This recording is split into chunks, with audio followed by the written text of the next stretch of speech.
कुछ दिनों से आप लोग मेगा इंजीनियरिंग लिमिटेड का नाम काफ़ी ज़्यादा सुन रहे होंगे। मेगा इंजीनियरिंग लिमिटेड क्या है और इसलिए आजकल इतनी चर्चाओं में क्यों है। हम आपको बता दें कि mega engineering limited erectile bond के अंदर सबसे ज़्यादा चंदा देने वाली कंपनी में से एक है। जी हाँ, आपको बताते हैं मेगा इंजीनियरिंग लिमिटेड है कौन सी कंपनी और ये क्या करती है। मेगा इंजीनियरिंग कंपनी दरअसल एक सिविल कंस्ट्रक्शन कंपनी है जो कि और कई तरह के काम करती है। मेगा इंजीनियरिंग कंपनी कंस्ट्रक्शन में ऑयल एंड गैस फील्ड में है, रोड एंड डैम्स के क्षेत्र में है और प्राकृतिक गैस के वितरण के नेटवर्क में भी काम करती है। आजकल की ये सबसे बड़े नामी गिरामी कंपनियों में से एक है।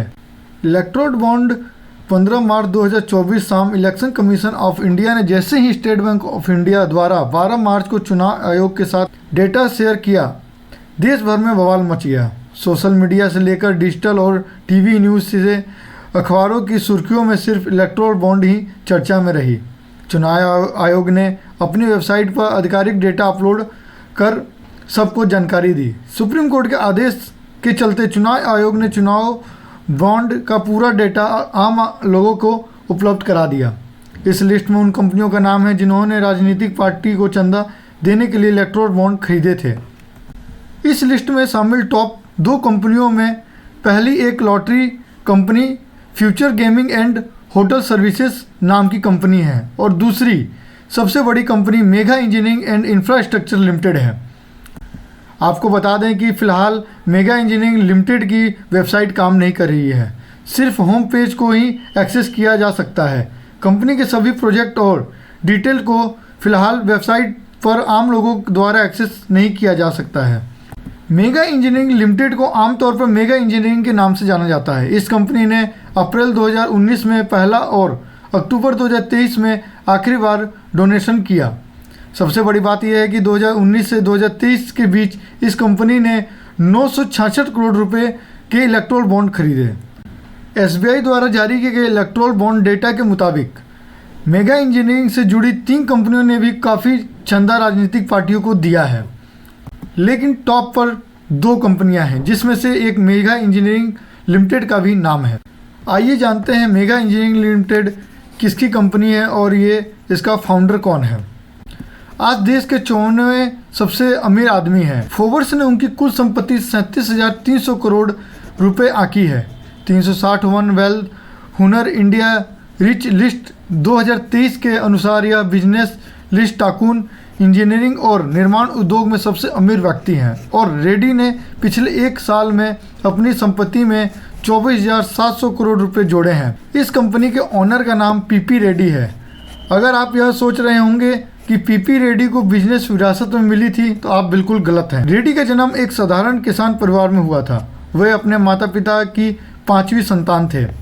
पीपी रेड्डी के परिवार में बिजनेस से किसी का दूर दूर तक कोई लेना देना नहीं था, लेकिन 1989 में रेड्डी ने कुछ अलग करने के लिए 2 कर्मचारियों के साथ मेगा इंजीनियरिंग इंटरप्राइजेस की नींव रखी।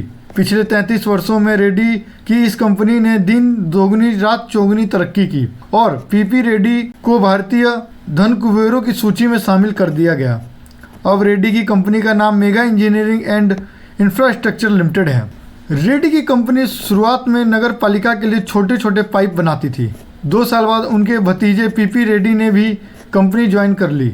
इसके बाद दोनों चाचा भतीजे की जोड़ी ने पिछले मुड़कर नहीं देखा।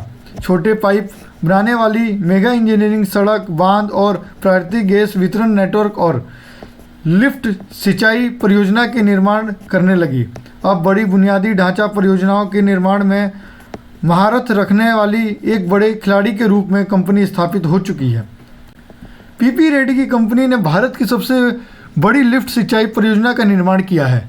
14 अरब डॉलर की लागत से कंपनी ने तेलंगाना में कालेश्वर लिफ्ट सिंचाई परियोजना बनाई है। गोदावरी नदी पर बनी इस परियोजना को 13 जिलों में 18.26 लाख एकड़ भूमि की सिंचाई के लिए बनाया गया है।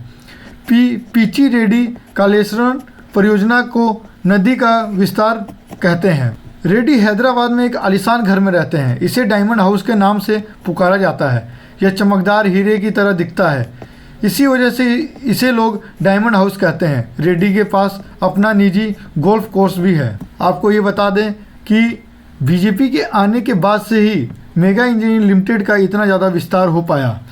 इलेक्ट्रो बॉन्ड के आउट होने से ये पता लगता है कि कंपनी के विस्तार होने के पीछे का राज क्या है, क्योंकि पार्टी ने इस कंपनी को काफ़ी ज़्यादा सपोर्ट किया। इस सपोर्ट के वजह से ही कंपनी ने बीजेपी पार्टी को इतना बड़ा चंदा देती रही और आने वाले टाइम में भी देती। इस इलेक्शन में भी मेगा इंजीनियरिंग लिमिटेड ने एक बहुत बड़ा फंड बीजेपी को दिया था। इलेक्ट्रो बॉन्ड को लेकर आप क्या सोचते हैं? मेगा इंजीनियरिंग ने अपने मर्जी से पैसे दिए या सरकार के दबाव में आकर मजबूरन उसको पैसे देने पड़ते थे? इस पे आपकी क्या राय है? हमें कमेंट कर ज़रूर बताएं।